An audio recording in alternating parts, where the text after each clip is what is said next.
So what are the most common documents that are in an estate plan? Well, the first of all is you've got to have a will, right? Last will and testament with 2 witnesses where you designate who's going to get your stuff, or your stuff's going to go to a trust, and you name a personal representative or an executor. Most of the time we recommend people get a revocable living trust with successor trustees.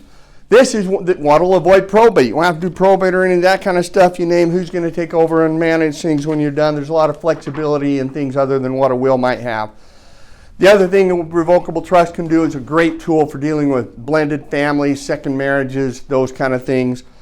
You also want to make sure you have a durable power of attorney for financial things, so somebody can access bank accounts and those kind of things should you lose your marbles, develop Alzheimer's, dementia, that sort of thing.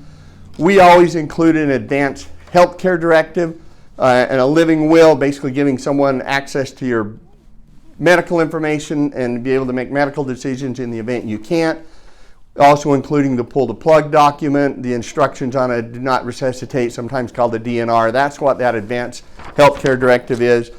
And usually it's incorporated into the healthcare directive, but some type of a HIPAA authorization so that those agents that are making those life and death decisions for you have access to the information.